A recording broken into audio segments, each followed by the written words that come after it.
My name is Deji. I'll tell you a bit about myself shortly. But again, I wanted us to be straight to the point and make sure that we're getting as much value from this. So, just as a disclaimer, today is only for education purpose. This presentation does not constitute an advice. Reason being, everybody's situation is different, and as a qualified mortgage advisor and financial advisor, there's a limitation to what I can say without understanding your scenario. So just bear in mind, you're advised to seek qualified advice before you make any decision. So this is for you to see what is possible and be able to start the step to get the right advice. So I'm very much involved in property and finance. I've had a few books on Amazon that is published from social impact investment, where people can invest in the social economy, welfare, supported living, assisted living. That's a very new breed of investment people are looking at. I've been involved with off-plan off-plan projects, considering in the UK, Dubai, and also in Nigeria, where people can think about land banking and off-plan stuff. I also have been able to author Auction Demystified, where we look at the full scope around what you need to understand in terms of auction if you're buying an auction. Um, Property prosperity is showing you how to create wealth around property. Then within the financial services, I've authored a book that is helping you to understand how to use AI to enable and improve what you're currently doing. And there are a lot of insights in terms of what the future holds in terms of property, in terms of financial services, or in terms generally of the world view about what is the next phase of change that's going to happen. And also, I'm very passionate about the diaspora, about the economy, and how we can support each other as part of the diaspora and create wealth together. So, all of these books are on Amazon, just as an introduction. So, the aims and objective here is to understand, yes, I have a mission, which we'll talk about in the next slide. The aim is just to give us a better flavor or what the root causes and solutions for low home ownership in the Black community. So when we look at statistics, it's showing that the Black community is very, very low in terms of the wealth index CADA. So I believe it's understanding the root causes that's going to help us to be able to shift this dimension. So we want to leverage on property to create wealth and establish generational wealth transfer. But more importantly, we want to help people to understand the mindset. I think if anything is going to change, it's going to change from you first. It's going to change from the mindset. So for people to understand the mindset of how to operate in the UK and how to maximize your opportunities in the UK. Yeah, so this is what we're very passionate about. Our mission for this year is to get 1,000 home ownership in the Black community. That's a very big ask, but we know we can make it possible with everybody help. I know we can do it alone, and we are not looking to do it alone, but with engagement with different people, people sharing this. I believe, like I said, it starts with a mindset. If we can shift our mindset in the community, then it gives more opportunity for people. Some people are being able to make some effort. They make an inward way into creating wealth for themselves through property. How can we get other people that are behind? How can we get them up the ladder scale as well? So this is a community effort, but we would be ready to give things like this, creating webinars that we can bring the education and bring the roadmap for people to be able to achieve this goal, to have a home in the UK. Not just a home, we want people to start think beyond that and start going into property investment. So, which is the big picture in itself. So please, we want to engage with you. We want you to share this communication. We want to at least get into as many people as possible. The 1,000 looks like a big number, but if each and every one of us is sharing with our friends and family, for them to be educated on the steps that they need to take to be able to get on the property ladder, for the step that they need to take to be able to increase their wealth through property, and that would help a lot of more people. So please share this, and if you have any opportunity to invite us to speak in churches, in fellowship, in clubs, in WhatsApp groups, whatever it is, we will be willing to come along and have those discussions.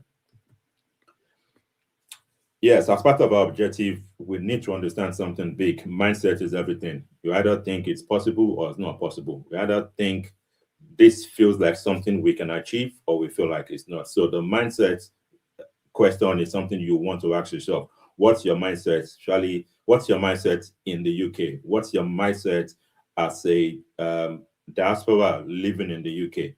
How is that affecting you, either positively or negatively? What are the things that you're thinking that is limiting what you are actually capable of doing? So the most important thing is to check in with our mindset. So please take time to reflect on this question. How is your mindset affecting you?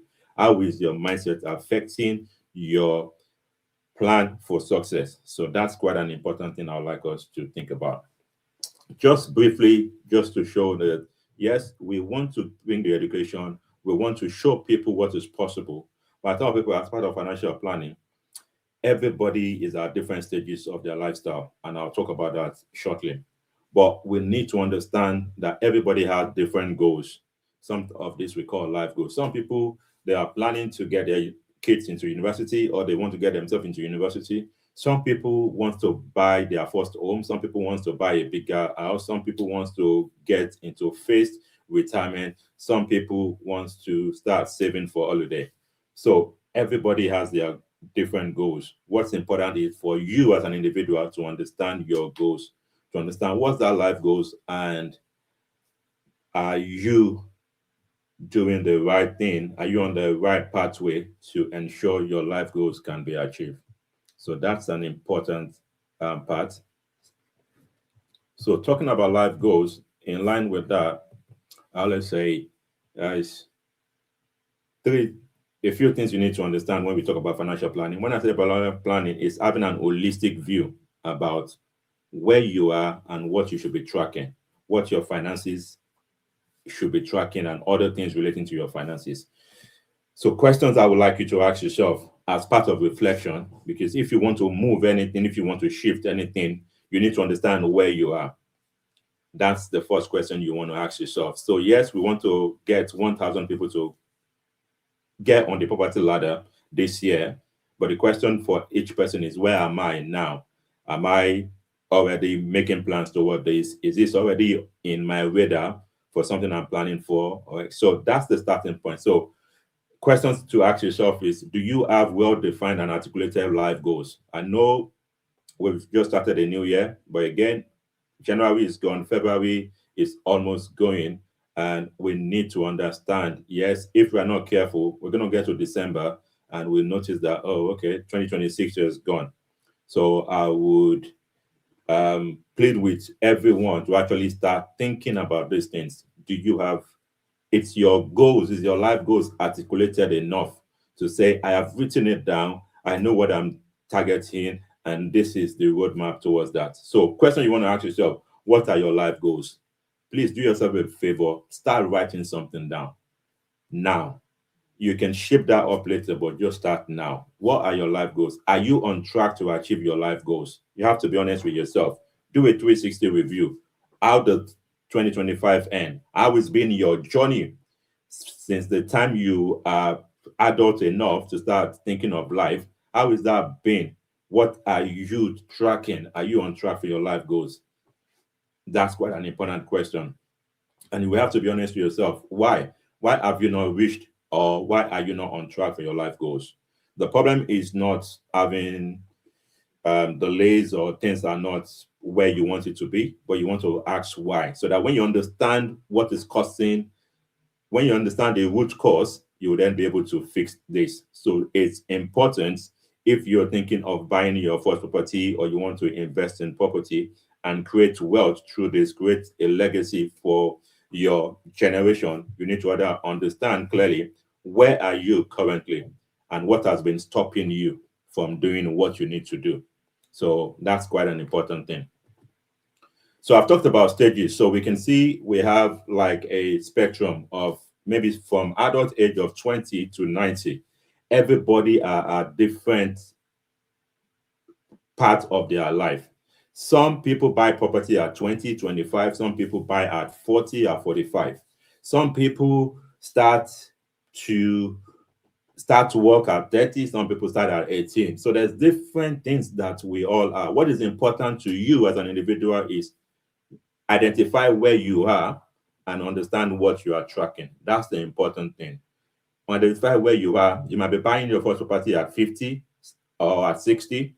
Some already have bought two properties even before they got to our age. It doesn't really matter.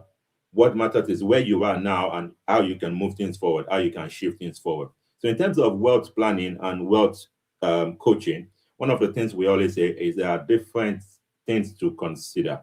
We're thinking about protecting your wealth. We talk about property wealth. We talk about managing wealth. We talk about business wealth, preserving your wealth, and retaining wealth. These are different stages. So identify what stage you are. Are you just building wealth? Do you need to identify where that stage is and know what vehicle you're using to build wealth? Have you gone to a older time in your life where you feel like, oh, you've worked this lifetime. Now you want to think about how to preserve your wealth. You're not thinking about how to prepare for retirement. You're not thinking about how to start passing things on to the next generation. So different people are at different stage, and for each of those stages, there is unique planning that is required. So, but just understand first where you are. I want to spend some time on this just for a bit. This is what we are trying to do here is financial literacy. Try to empower everyone to know where they are and what they need to do going forward. But it's good to hear things, it's good to understand stuff, but if you're not taking action on it, then it's almost useless. So your action plan should be your financial game plan. That's your strategic navigation. If you're going anywhere, you are used to using a Google map or Waze or whatever it is, that would lead you to your direction. But so that combination of knowing where you are, knowing what you need to happen, and having a strategic navigation, which is your financial game plan, that would help you to create financial freedom. Financial freedom is different for different people. Some it's just I just want to have enough money to be able to settle my bills. Some is I want to have sufficient money to be able to travel. I want to have sufficient money so that I can retire when I choose to, or I can decide to work when I want to. I can decide to work part-time or whatever. Whatever that financial freedom looks like, the peace of mind, you need to be able to define that. Because if you don't know where you're going, you won't know how to get there. So take your time to understand that the way UK works and then align yourself to be able to find the right strategic plan to be able to take you to that direction. So please understand that. So when we say we want to get 1,000 people on the property ladder, it's starting from the financial literacy. Let's be able to help people to open their minds to what is possible. And after that, we can then show them how they can make it possible. So that's the important thing. I've talked about mindset before. Your mindset is important. Your mindset helps you to make the decisions in life. Decision determines your destiny. If you think about it, your now, it's a factor of the decisions you've made. So think about it in 20 years' time. The decisions you make now or you ignore to make is going to show up in 10 years' time. It's going to show up in 5 years' time. It's going to show up in 20 years' time. So I'm very particular. I'm very passionate about talking about the Black community and how we can improve or increase our ability to create wealth. So I'm going to show us a few things just to get us to understand the root causes. Some of these things I would quickly speak about it, but the whole idea is if we understand what is stopping us as a community, then we can start doing the right thing. We can start making the right shift. Because a lot of time you realize that when you talk to people, most people would want to have their property. Most people will want to invest and create wealth. That is most people desires. Most people want or dream. But the question is, why not?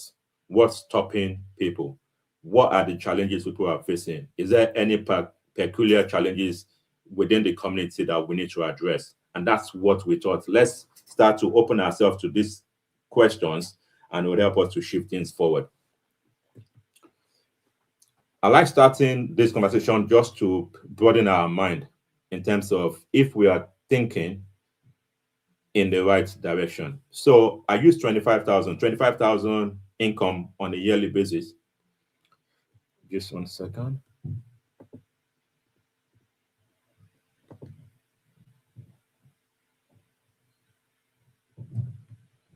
Okay. If you're getting 25,000 income on a yearly basis, if you consider 40 years, so say someone that started at age 25, 40 years, 65, maybe close to retirement, or they're already retired, they've already had 1 million pass through their hands. When you ask most people what they've done with 1 million for 40 years, it's really not tangible because life expenses happen. And that's something we need to cater for. That's something we need to understand. What are the lifestyle? What are the life expenses that happens that just feel like the money is coming, but it's being spent on stuff? You have bills. It's an important thing. So we need to understand that. But that's not where I'm going. So if you take the next category, if you are earning 50,000 over 40 years, that's 2 million. Again, 2 million has passed through people's hands. But after 40 years, when you check what people have or have left, or just even think about it, what people have left on a monthly basis, it's almost very, very little. So the 40 years is where I want us to think about.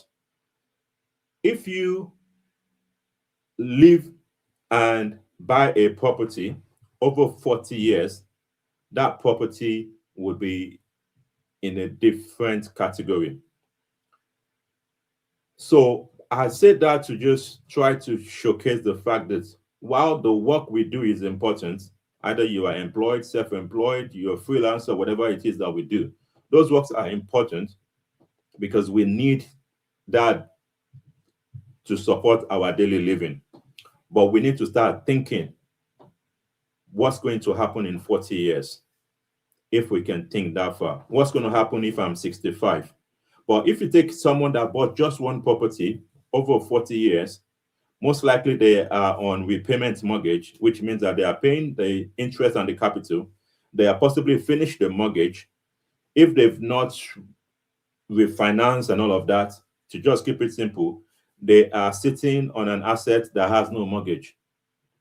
That's as another issue, but just to keep it simple, it means that someone that is living in London or surrounding London would, over 40 years, will possibly be sitting on an asset that is close to 1 million or over 1 million. It doesn't have to be London, even people outside London. The big picture is if you can buy one property and stay and keep it as an asset for as long as possible, that property has increased in value for a long time.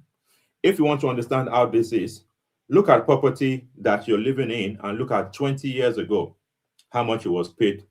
Then you will start understanding the dynamics. I say this to help people to understand while working is important, it's a lifetime that we need, but importantly is for us to start thinking about the investments. Those investments are not active. Our income is active, but those investments are not active. And if we don't start that early or we don't build that right, we realize that 20 years time, 40 years time, we don't have that leverage of an asset that's possibly already paid off. That's just thinking about one property. Let's now think about it if it's 2, if it's 3, if it's 4. So that's the thinking I want us to do. Our job is to give us the access to be able to start creating wealth on the side. And when people understand that, they will start making effort to start getting on the right vehicle. Yeah, we're talking about property as a vehicle for wealth, but for some people, it might be different. But it's just to help us to understand those factors. And I like to show this because, yes, people want to consider, oh, I'm renting. Is that a bad thing or not a bad thing? Renting itself, for me, is not a bad thing. but you need to have a balance, a counterbalance. If you're renting, you understand that that money is not coming back to you. But the question is, what else are you investing in?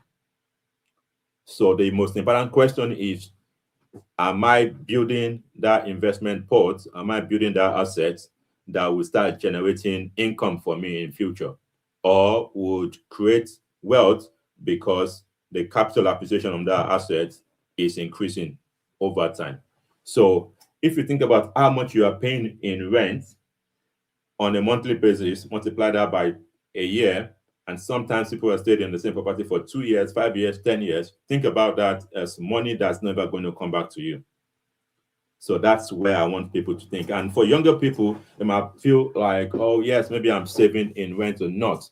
But the truth is, from this statistics that's been drawn, even if you do a 5% deposit on a mortgage, you would still be 17% cheaper if you have your property. Yes, there are expenses and there are costs to that.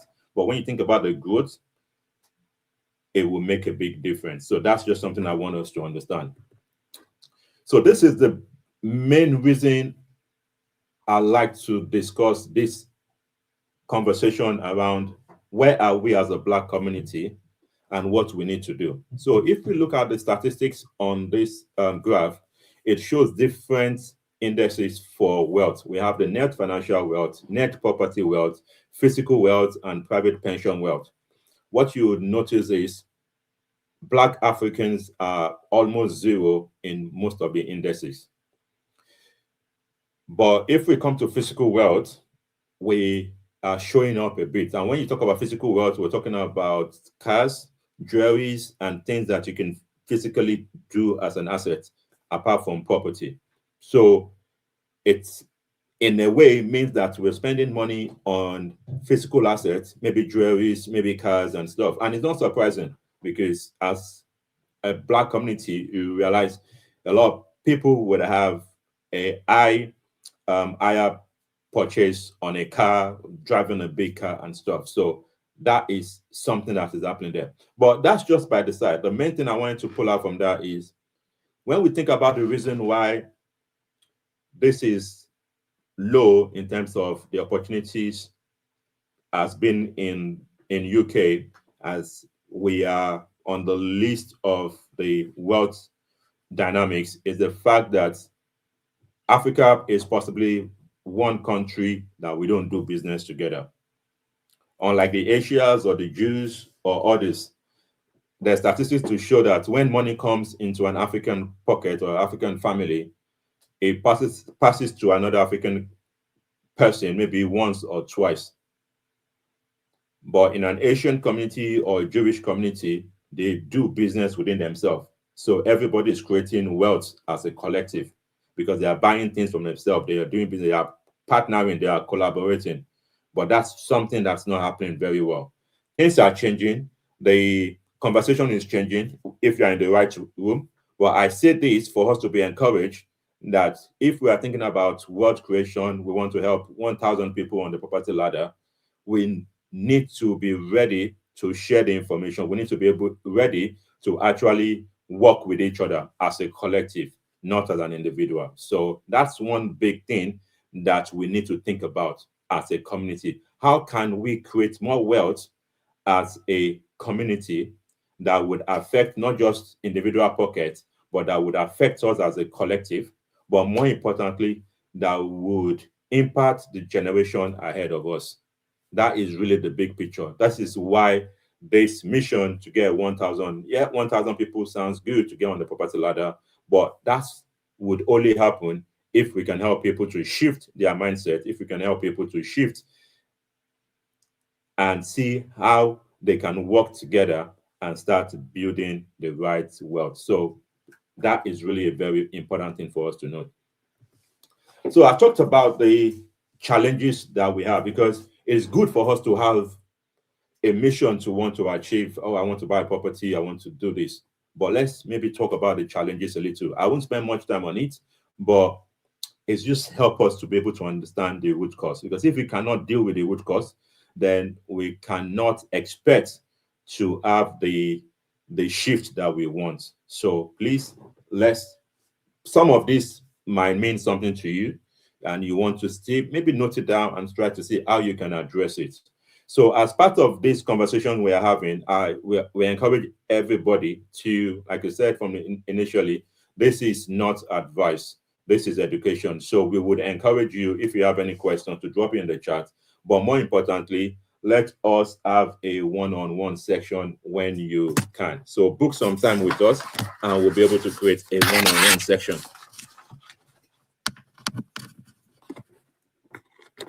Sorry, bear with me. Okay, so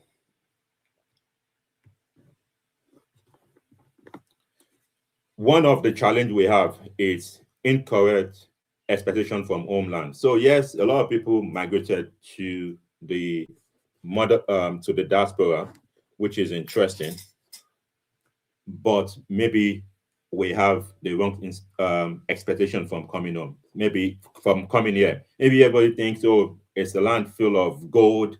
I'm just gonna come in and start making a lot of money, or my life will completely be transformed because I'm now in a different land. Maybe that expectation is still affecting some people till date.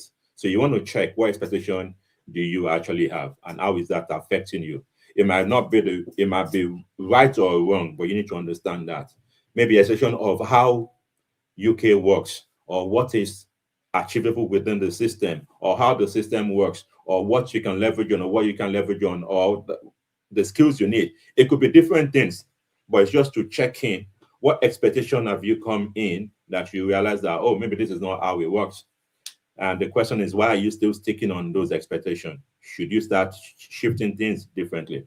So the second one is short-term thinking. Again, most people come here and possibly think, oh, I just want to make a quick buck. I'll be in the UK for 2 years, 1 year, 5 years, whatever that is. And that short-term thinking does not help people to build the right foundation here, because they think, I'm not staying here, I'm going to go back and do other things and stuff.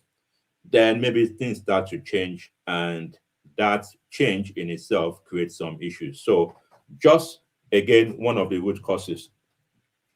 I think with misinformation, where you start matters. This is a big one, because things are changing. A lot of people are coming on innovation visas, a lot of coming on global talent and stuff. But most people that come here usually come as a student, or they come as a visitor, and then they try to change and stuff. But the big thing is that your circle really, really matters.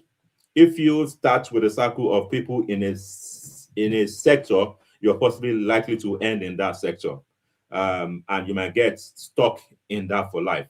It might be low income that most people will start with, but the thing is, you shouldn't stop yourself on that level. There are many opportunities if you put yourself in the right circle that would help you. So where you start really matters, because you might be stuck for a long time and you don't know what you want to do. So challenge comparison with homeland. This is a big one. Everybody thinks, oh, I'm in London now, I'm in the UK, I'm doing better than people in the back home. I have better electricity, I have better light and stuff. The only challenge, the only problem I have with that is sometimes that is just the part of the story. Because yes, we understand some things don't work as it is in developed land, but the comparison sometimes is very slighted, because people compare themselves to everybody else, the general people. People don't compare to themselves to say, oh, my colleague is the MD of this bank, or my friends live in Banana Island or something. So what I'm saying is, there are people doing very well in Nigeria, and when we compare ourselves, sometimes we compare ourselves with the wrong people. So as a challenge, maybe start thinking, how is your life here? And how is that meaning to you if you actually want to compare with back home? Because that kind of setting to say, okay, I'm okay what I'm doing, I'm okay where I am, I'm just doing okay. That just doing okay might come as a negative in the future. And people, another challenge is people investing back home. Again, there's nothing wrong in investment, but when you're divided, trying to do something in the UK, invest back home, and a lot of people fall into issues investing back home. The money they've worked hard for is not doing what they want to do there. The investing back home is not generating income for them, and it's just a mismatch, which is clear saying that people don't have the right financial game plan for themselves. You need to understand what your game plan is, and then be able to run with that.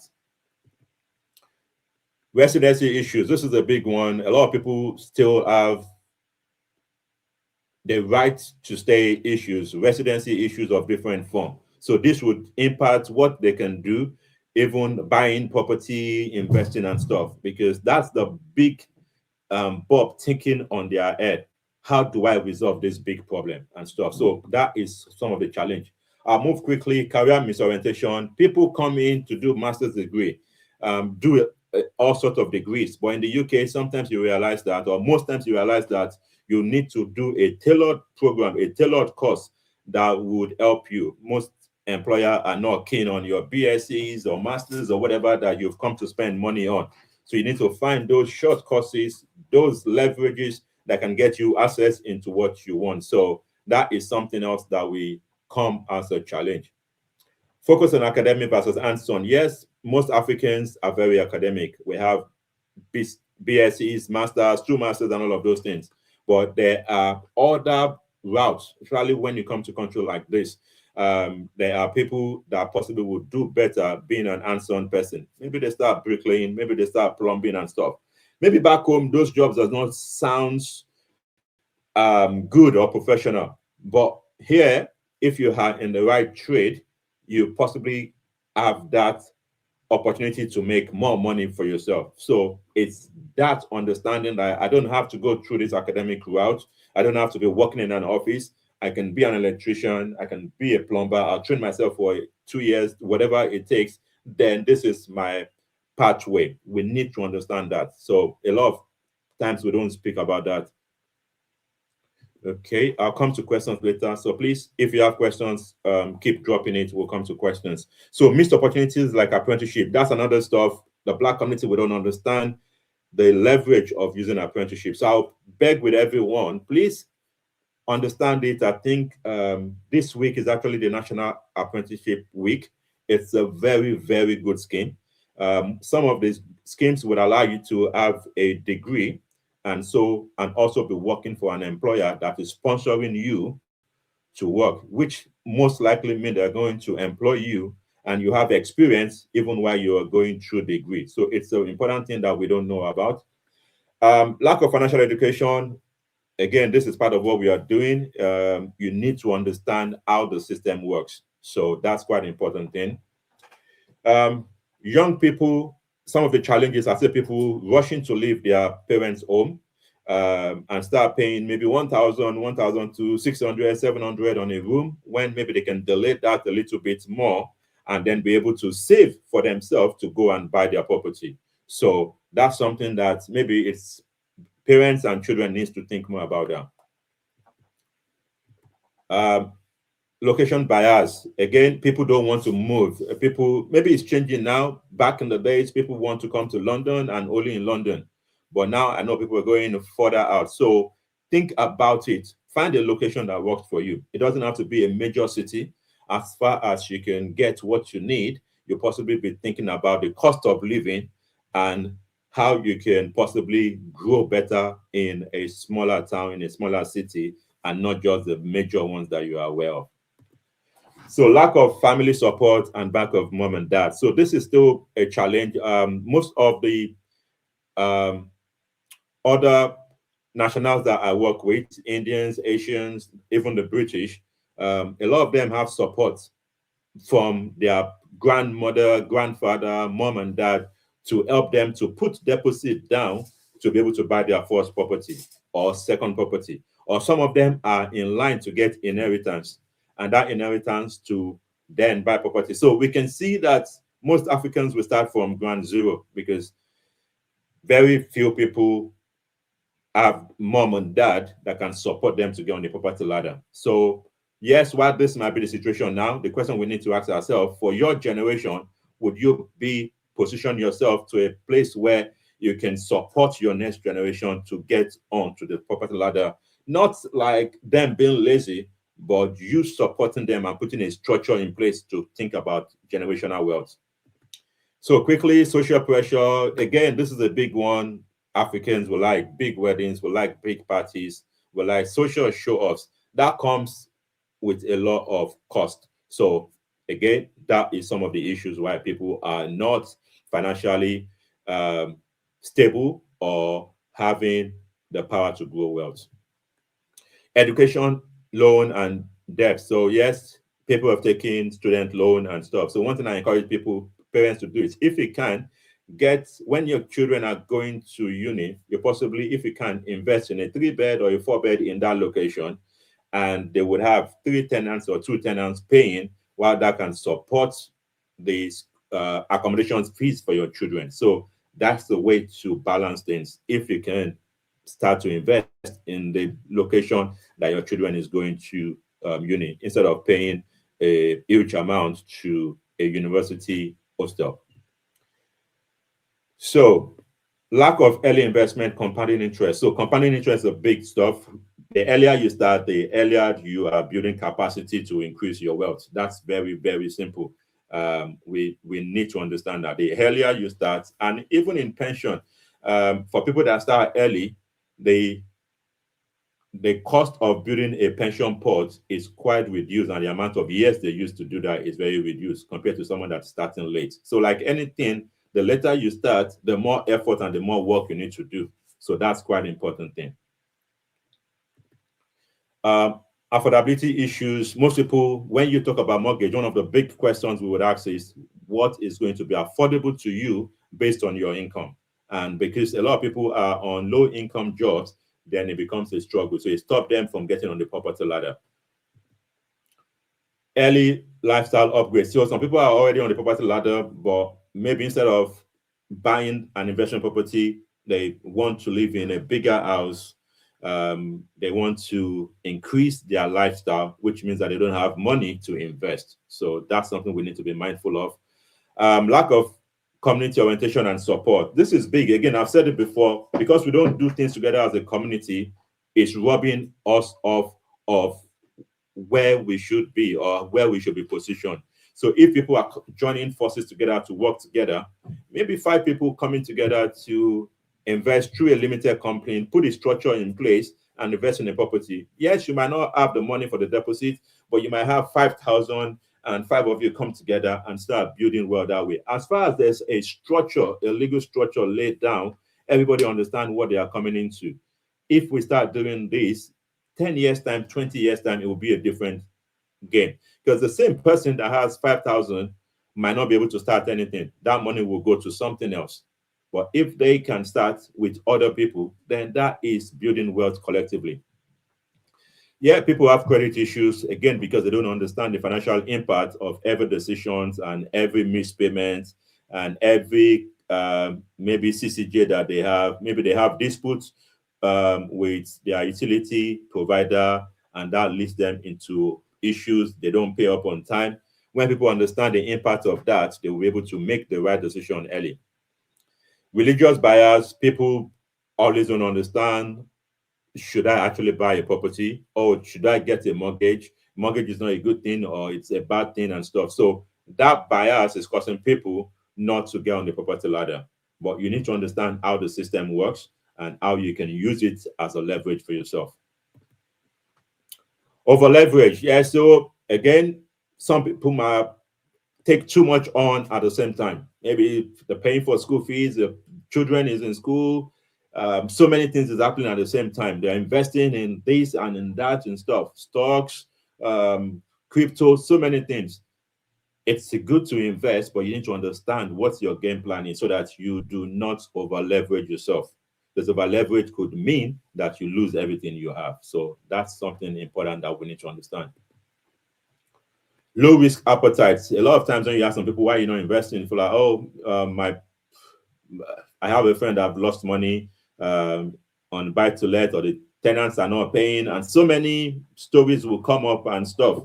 And I feel like, do you understand enough before you make that judgment? Because if you're making a judgment based on somebody else's sub story, then you're going to affect yourself. And the simple question I ask most people is, what other investment do you have in mind that you can invest in? A lot of people don't have other options. So don't just listen to people's yes say. Yes is valid. See, how can you make it work for yourself should be the big question. Misunderstanding the government benefit. This is a big one. I think the right to buy was a big opportunity that gives you up to 35% discounts. A lot of people did not understand it. A lot of people did not plan for it. A lot of people were not able to use it because of affordability issues and stuff. But there could have been mitigation if you actually have the insight of what you need to do. So this is missed opportunity. There are a lot of benefits that the government is providing that people are not leveraging well enough. The right to buy, just what I talked about just now. So when we talk about property, again, the whole idea is to help people to demystify what's stopping you. And to the question I asked before, what are you investing in? If you are not investing in property, what else? I don't have a problem people investing, but make sure that you understand what you're doing. The big reasons a lot of people invest in property is because it's something that we all know. We live in one. We have seen one. We have seen different things. We live in one. We understand it. We understand in the UK the demand is higher than the supply. And in any market where you have a higher demand than the supply, you can actually make some profit if you're doing the right thing. So the big question is what's stopping you from using property as a vehicle? Yes, there are quick things to touch about when we talk about mortgage. And some people will say, yes, I can't get a mortgage because of this. But I want to keep it simple so that that's not what we are focusing on. Like I said, different scenarios would be in this room. So please have a one-on-one conversation. Again, you can just send us a DM. You can send us a message on the channel you registered with, or I'll put my number on the stuff as well so that you can have a conversation with us because we can, based on your situation, we can help you to get on the right track, to build a roadmap for yourself to do things. So the biggest thing about getting property finance, getting mortgage in the UK is about the planning, which is all part of what we are doing. Let's help you to plan and understand this is what you need to do and then plan ahead. I tell people, some people might come to me and they are able to buy property next week. Some people, it might be 3 weeks, it might be 3 months, it might be 3 years, but you understand that you are on a roadmap.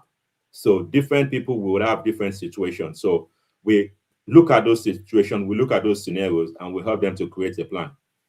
I've touched on affordability. Affordability is an important factor. So most times people will be able to borrow up to 4.45 multiples of their income. So if you look at your single income or combined income and multiply it by 4.45, it will give you an idea of what you can get. But that's generic because it's not considering if you have any loan, if you have any credit card, if you have any higher purchase. And also there are other lenders that will do up to 5.5 or even six times your income. Again, depending on what you do. There are some professional um, opportunities for people that are in the professional field that can help them to increase the amount they can borrow. So affordability is an important thing. And when you come to us, that will be one of the key things that we check for you. Where is your current situation and what is affordable to you? Because without getting that number right, it will be a waste of time. When we get the affordability right, we want to understand the decision in principle. So we want to see your credit report to understand, is there any credit issues? People get stuck with credit issues. Credit, it's an important thing. Like I said, make sure you guide your credit profile seriously. But even if you've gotten into issues before, it doesn't mean you can't get a mortgage. It just means that we have to look at your situation and find the right lender that will be willing to take your specific financial credit card issues or credit issues generally. So do not shy away or limit yourself to say, oh, I don't have right credits, I can't get a property. That's not true. So if you're lying to yourself or somebody has told you that is the case, please talk to us and we'll be able to see what is possible for you. So in terms of understanding the success roadmap to getting finance for your property, you need to think about how much deposit do you want to come up with. And the good thing is there are different schemes now. There's even the 2% deposit you can do. Again, not everybody will qualify for such schemes. On average, I tell people to prepare for 10% deposit because it will give you more options.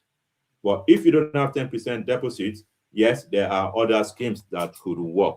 So let's have a conversation and see which one will work for you. If we are able to understand this baseline, to understand the affordability, to understand you have the right decision in principle in place, that means you've been checked to see like this mortgage would be something that they would like to give you, then we need to start thinking about, well, how can you get the property you want? What's the price point you're looking at? How do you negotiate for those property and stuff? And in all of this, the other aspect is understanding how the conveyancing would work. The property solicitors, when they need to come into play and help you with this process. So there are key criteria is one, we want to see and check and prepare you to get a mortgage. Two, we would help you and support you with the right conveyancer, with the right solicitors to be able to help you to finalize on the sale. Because in the UK, you have to go through that process to make sure that purchase or that property you're buying is the right thing and there is no negative situation on the title or there's hindrances or there is other conditions that you might not be aware of. So the solicitors will take care of all of that. And there's two last stage that we talk about is the exchange and completion. So this is if you're buying the property, you would then ask, okay, all of this thing has been done. We are ready to transfer the property into your name now.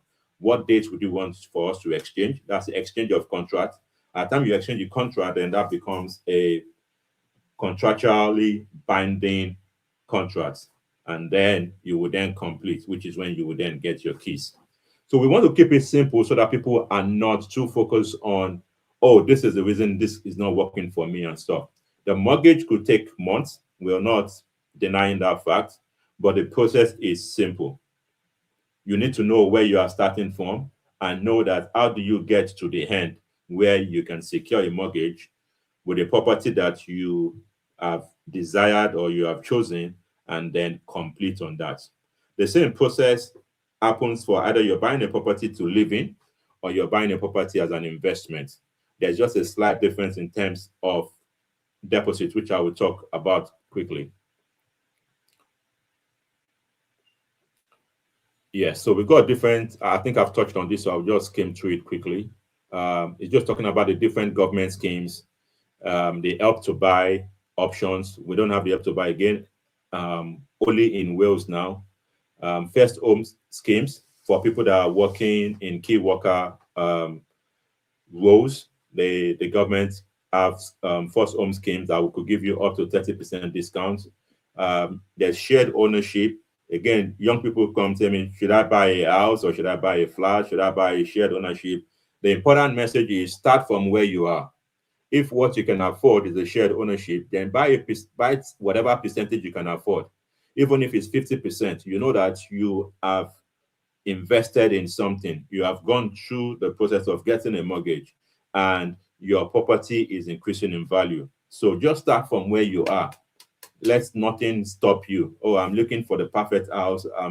I can't find something in this location. I tell people, if you need to move to a location that supports your affordability, please by all means make that your decision to move. Because the longer you are staying, one, the age would become a factor because it reduces the amount of time you can get. So important thing for anybody is have the conversation, know what are the possible or potential blockers to your journey, and then that would help you to be able to move things more smoothly. Right to buy, I've talked about it, up to 35% discount, but that's been taken away now. But for people that have submitted their stuff, they can still enjoy all of that. Lifetime ISA, this is another scheme. I encourage people that are below 40. So what this means is you can, it's like a lifetime ISA. You can use it for either property purchase, your first time property purchase, or you can serve as your pension pot. This is a good thing because the government would support every contribution you make with 25%. So if you're starting early, it means that the government is giving you, you have a maximum you could do, maybe 4,000 or something. It means that the government is giving you 1,000 every year for your investment. So think about it. That's benefit that you can use for at least getting your deposit ready. And if you're buying new build, we have developer incentives. So if anybody is interested in new build, talk to us. We have quite a few partners that are in the new build space. So you can get 5% developer discounts. Some are doing stamp duty discount. There's so many other things that you might be having to. I've talked about the family support. As a Black community, we don't do enough of that, but there are schemes that could allow parents to join forces with their children to be able to get a mortgage. There are chances for parents to become a guarantor to be able to help children to get a mortgage. So there are so many things. So just don't think about it. Oh, I do not have the money, or I do not have the stuff. There might be leverage from maybe using somebody else's savings, that they don't need to gift it to you, where you can use that as a backup for you to get on the mortgage ladder. So there's so many schemes, and this is why we say the financial literacy is the important part. If you get it right, at least you understand what is possible, and then if we combine that with a strategic plan for you, you will know what you are tracking. So that's quite important thing. So don't stop yourself. Just book a one-on-one, come up with your questions, and we'll be able to support you further. So family could give you gifts, like I said. Parents could remortgage and gifts to the younger one. There's a lot more far-reaching implication to this, because the parents need to understand as well. If you're planning to leave the property for your children, there's the inheritance tax dimension. So if you have the right financial literacy and knowledge, we can help you to be able to see how to reduce your inheritance tax while you are giving what is valuable to your children, even when you're still alive. So those are some of the knowledge that you can apply to be able to work as a family. Again, we need to think as a community. So you might have parents that are in a position to help. They might be passing on the, how can you think about, okay, what do they have right now? How do we avoid paying 40% inheritance tax on this asset? It's all about the thinking. It's all about the planning. If you can plan that, you would realize that the wealth would remain in the community more. Because one of the big issue is when older people passes on, the inheritance they leave for their children, the government is taking 40% of that. So don't blame the government, just blame yourself that you've not put the right plan in place. So there are plans that could help to mitigate these things. So, but again, this could be part of the family legacy, it could be part of the family planning that we can help you to put together. Special purchase arrangements. So sometimes we have concessionary purchase where older people might be reducing the property price for their next generation and stuff. So there are other options to think about. I've talked about one of the issues in the Black community is the low income, which affects the affordability. There are different products. Like I said, you have products that could do maybe up to 5.5% or 6%. There are stuff that you could do joint borrower, sole proprietor, where your parents are coming in to support you, maybe just to boost the income, or maybe you have a guarantor. So there's so different schemes. You just need to know which one works for you. But more importantly, there are other things like high loan to value. Yeah, the higher the loan to value you take, the more the interest rates, just to bear that in mind. But again, if that's where you are starting, just start from where you are, and then maybe in 2 years' time or 5 years' time, you can then make different decisions. So we've got schemes like Helping Hand. We've got schemes that would support you to boost your income. First-time buyer boost. Yeah. So that is pretty much where I want people to focus on. Understand the root causes and what's stopping you or what's been the hindrance. But more importantly, understand what's the basic things. I mean, sometimes we overcomplicate the process of mortgage. I'm not saying it's not complicated, but there is a process. There is from A to B to C and stuff. If you can align yourself with a proper plan in place, there should be nothing stopping you. I'm not saying that this would be immediate for everybody, but with the right plan, knowing what you need to do and preparing for that, you can actually get the right thing done. So just want to touch on buy to let, because I understand, yes, for some people, it's not the first journey on a property. Maybe they've been sitting on an asset for some time. They have some equity built up in that asset. Maybe the question is, how do I leverage that equity I have in my asset to produce more babies? When I mean babies, more buy to let investments, and start using, not needing to do much, but you have the equity. Because sometimes it's difficult for people to get the savings. Because if you think about buying a 200K property, you will need about 50K. So, and that's outside stamp duty and other associated costs. So when you think about it, you can start leveraging on the assets you have, refinancing it and do stuff. One important thing about refinancing is the fact that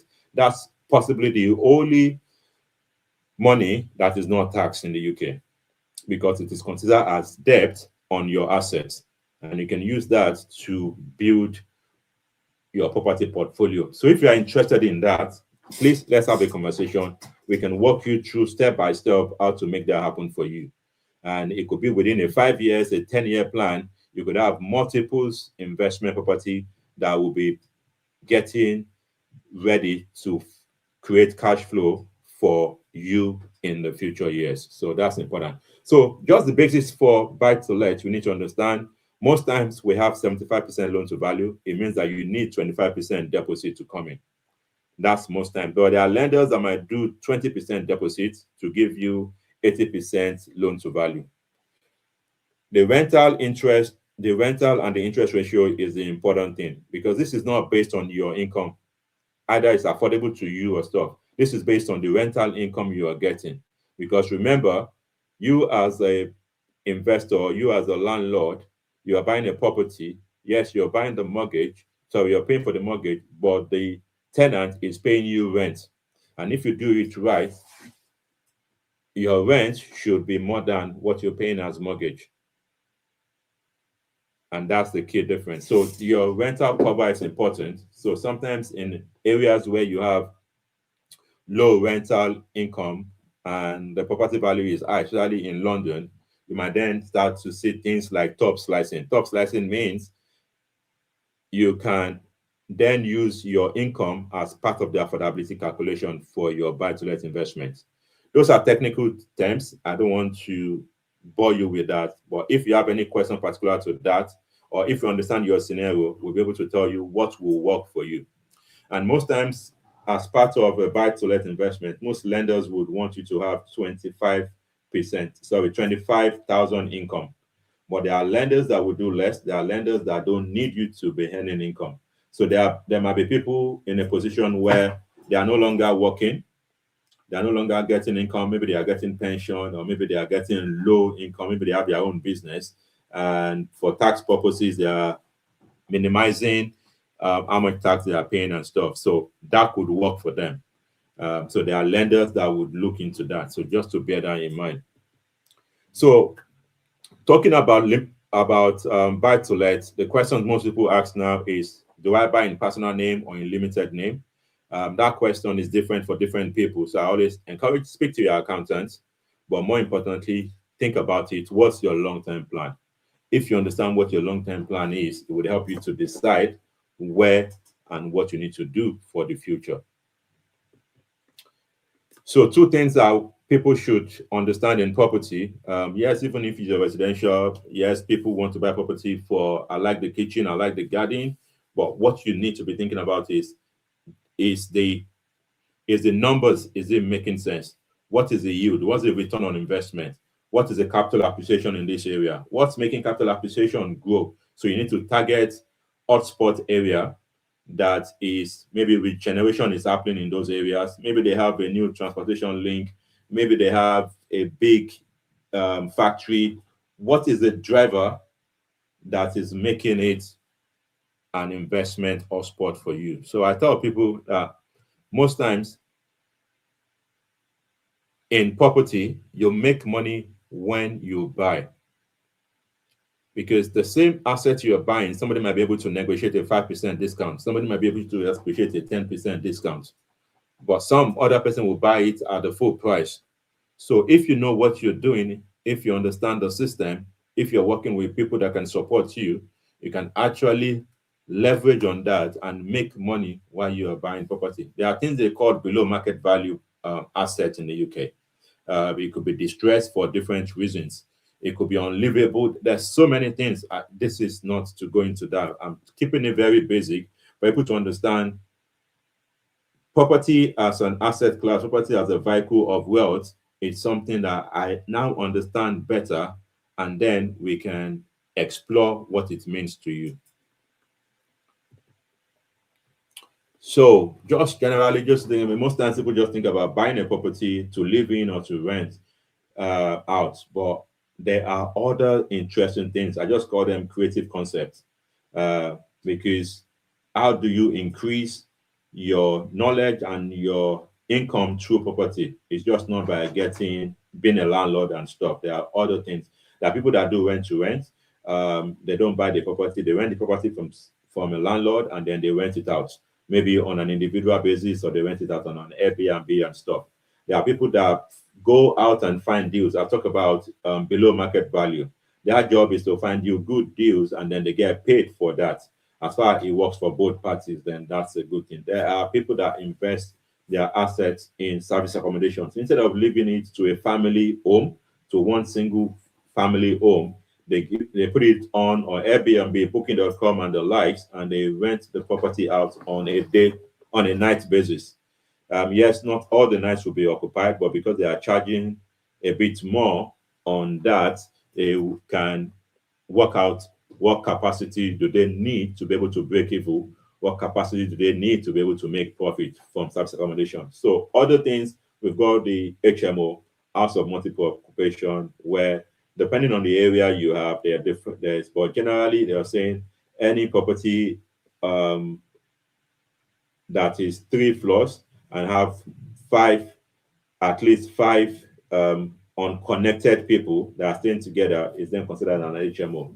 The reason why people do HMO is they can rent the room out on an individual basis, and they can get, if it's a 5 bed, they can get rent from 5 people as against one person. So these are just sprinkling the ideas. There's so much more to speak about in each of these. But again, I don't want us to be bogged down to, oh, I need to understand when to rent. I need to understand this. What first thing you need to understand is, where are you on your journey?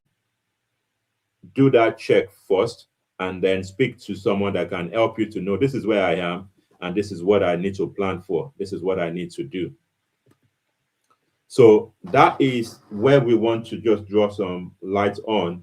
Again, our mission is to get 1,000 people on the property ladder. We know we can't do it by ourselves. We know we can do it with your help.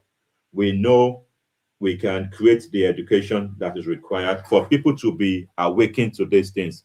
We want to get involved with churches. We want to get involved with religious centers, youth communities, young adults, different places that we know we can talk to a group of people that will help them to have an understanding. Because one thing that is lacking most times is the education. If people from age 18 understand how the property works, then maybe they would be in a better position when they are ready. So please don't shy away to have a conversation. Either this is something you want to invest for yourself, or you just want to get the information or the access to many more people. We do this type of webinars on a regular basis, so we know that people might not be able to meet some of the sections. But the whole idea is, how do we create the awareness that would help us to create more wealth in the Black community? Not just an individual wealth, as a collective. Because the big picture for me, I talk about the big picture. The big picture for me is, we want to get to a position where the next generation can see the wealth that is evident in the Black community, not for bragging rights, but for the opportunity for them to inspire to do a lot more, for the opportunity for them to know that, yes, I've got someone that I can support, that can support me. If I have any question about investment, they know they can get someone in their church. They know they can get someone in their family that can help them to say, this is how you're going to structure your life. Because yes, people go to school, but how money works, or how to make money or what to do as part of life is not taught in school. So this financial education is quite important that we make it accessible to more people, more churches, more organizations, more charity settings, so that we can all get the message out. So I'll take some questions now. So if you have any questions, please drop the question. Again, if you want to book a one-on-one, speak to one of our team, and then we'll be able to support you on that. Okay, question from Oluwatoyin Alere. Does it make sense to buy 2 to 3 bedroom apartment instead of a freehold property? Apartment seems cheaper from little I have seen. Thanks. Okay, yeah. So that question is loaded. I thought people start from where you are, and from investment, you want to consider what's the return on investment if that's what you're considering. 2 to 3 bedroom apartments, they have different target markets. Most young professionals would live in a flat, not in a house. So if you are in the right location, if you are in city centers and the likes, you would realize that maybe the demand for flats will be more. It might mean that you would have a lot of shun because the young people might get involved in relationship and then start planning their own family, then they move on and stuff, which is something that you want to think about and stuff. But the question itself is specific to the location you are working with. Freehold, what are you going to do? Are you thinking about creative options? Are you going to turn into an HMO? Or what is the plan? So I think that's where I'd like you to expand a bit more or go and do a bit more stuff. And we can have a one-on-one on this. So there is, I mean, we have to be mindful that there is a renters' rights bill that is being discussed that possibly going to come into play shortly. So it's not unusual that a lot of people are moving away from being a landlord.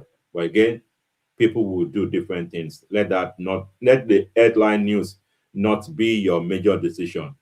Understand it and make it work for yourself. So I would advise that you be creative in this.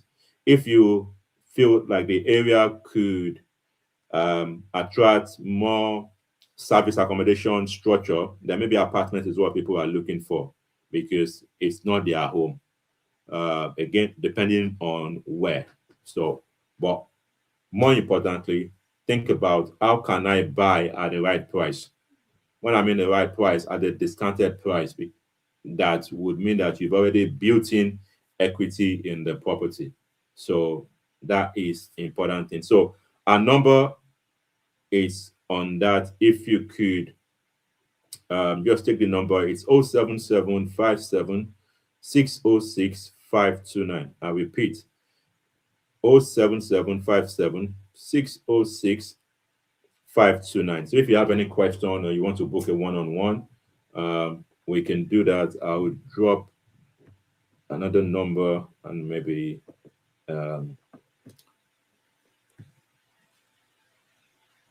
plus 44744 231 5707. You can reach us on that. So I hope this has been useful for everyone. Thank you for joining. Whatever part of the world you are in or part of UK you are in, we're glad we have you on. We're glad we have the conversation. But more importantly, we don't want the conversation to end here. This is just a tester of what is possible. I believe the more we have this financial education, I believe the more we have this roadmap we can show people, the better it is for us as a collective. It's better for us to be able to grow our wealth individually. So please, if you still have any question, please drop it in. But if not, reach out to us and let's have a conversation. Let this not end here. The conversation might mean you want to start your journey, or you want to know you've already started, you have a property, or you've already invested in property. How can we support to make things a little bit different? We work with a lot of partners in property ecosystem. So if you are looking to buy property, we have multiple developers that we work with. If you're looking at even completed projects, we have some things. And the important thing is, let us see how we can support you. Let's see how we can make the journey better for you. And yeah, we'll be here to have the conversation. All we are thinking is thinking holistic.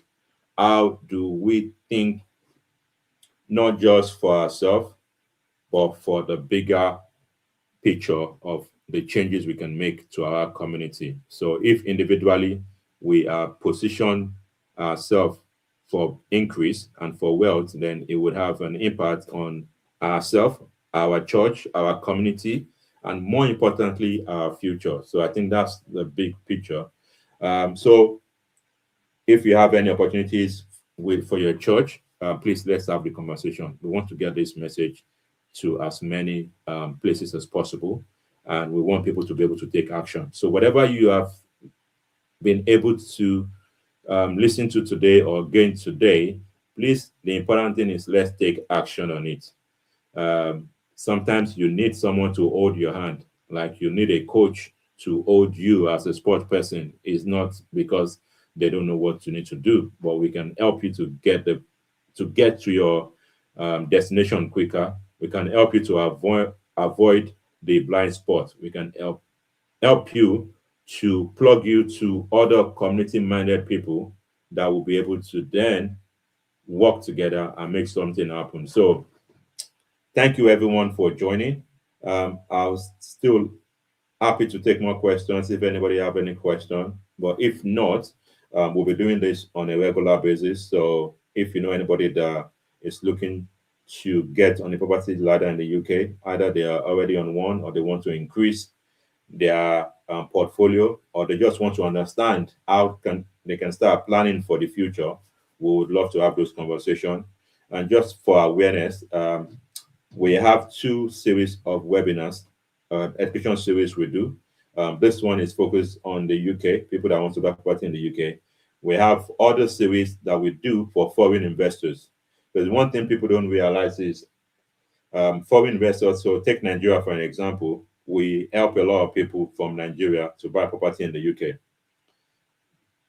That is just one part, but more importantly, we help them to secure mortgage in the UK.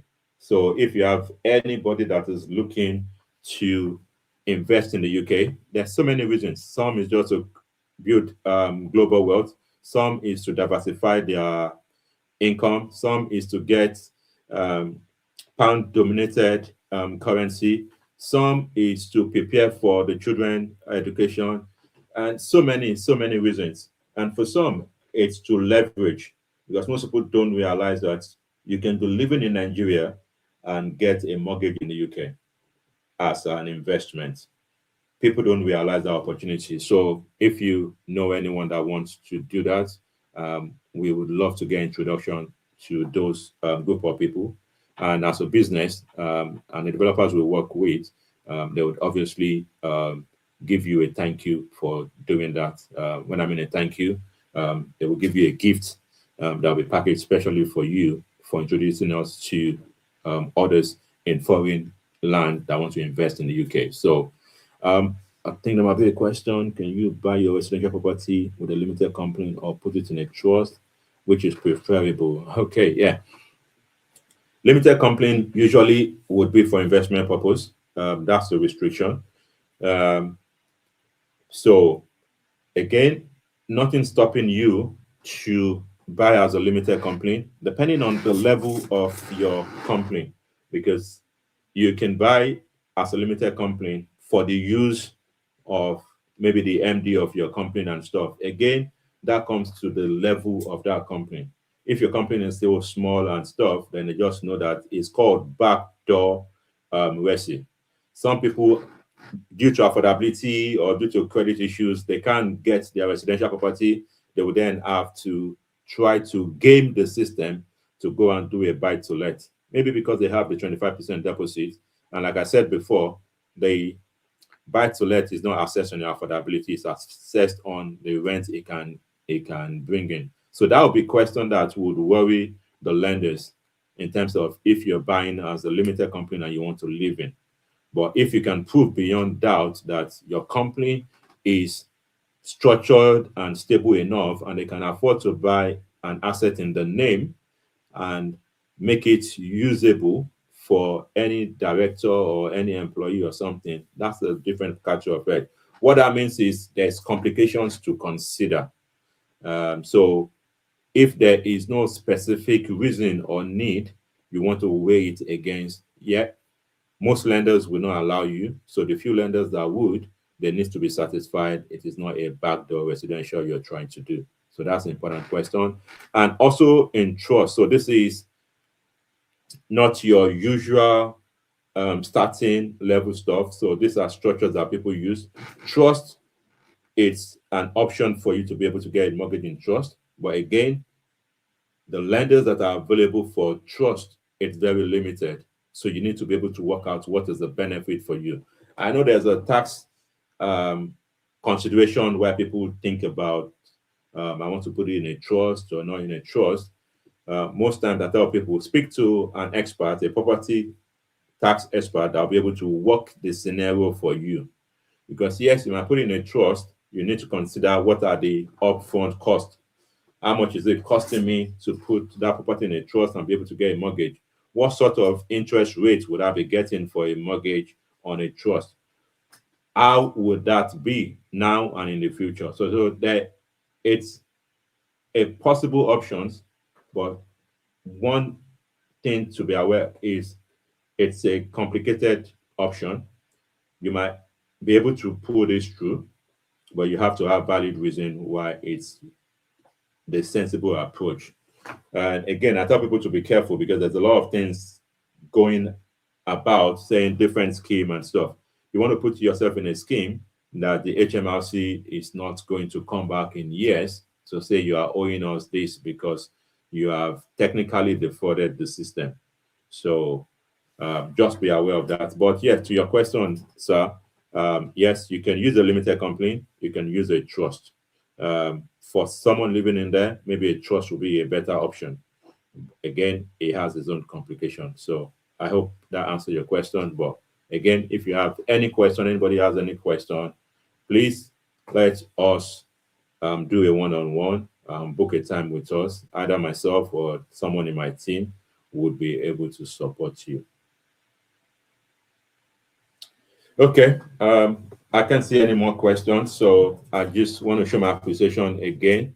Thank you for joining. This means a lot to us that we put in an invite there and people have been able to join. So we are very grateful.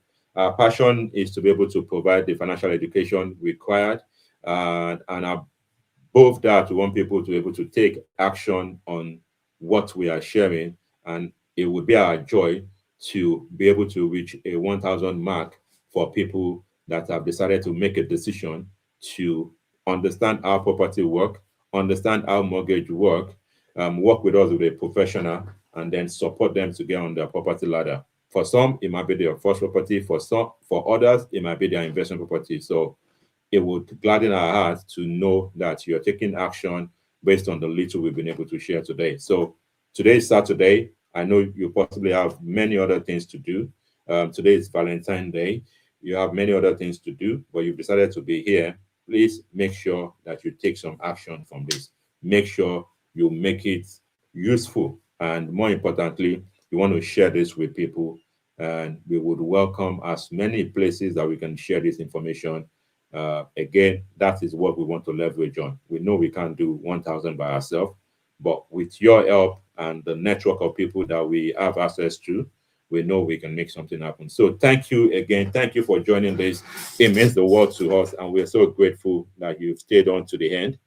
And I just say thank you again. Please enjoy the rest of your weekend.